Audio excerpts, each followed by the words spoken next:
Cancer Guidance by Type, Part 34. Dr. Dilip Gadgil, Pune. Osteosarcoma. Sarcoma is a cancer umbrella which can be divided into two parts. 1.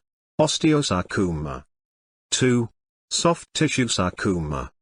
Osteosarcoma is related to the bones and is usually found in young children and teenagers. It starts with a swollen bone where the tumor has formed, and as the tumor grows bigger, it becomes painful. Typically, surgery or chemotherapy is used to lessen its ill effects. Radiation is not used very frequently since it is said to have very little effect. The chances of metastasis are also very high in this type of cancer. Pain relief medication, too, doesn't work too well. Depending on which bone the cancer is in, the patient could be completely bedridden. Let me tell you about a bizarre case. I got a call from Kolhapur about a 25-year-old girl who had cancer in her tibia.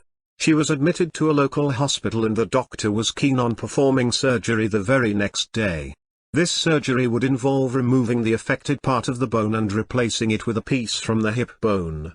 I told them to first do a PET scan to ensure that cancer hadn't spread to other body parts.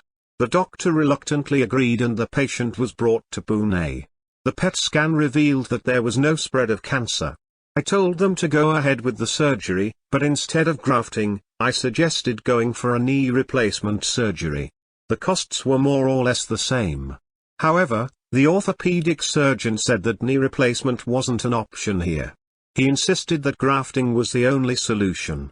Despite my insistence, they didn't listen to me. Subsequently, I lost the patient, too.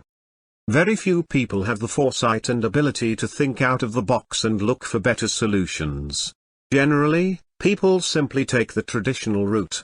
I had seen that grafting was ineffective in such cases and it often led to the recurrence of cancer.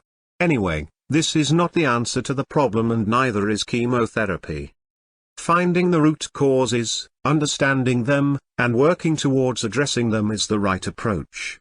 It all boils down to fortifying the immune system.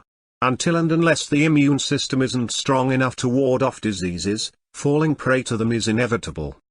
However, acknowledging and understanding this logic is beyond most people.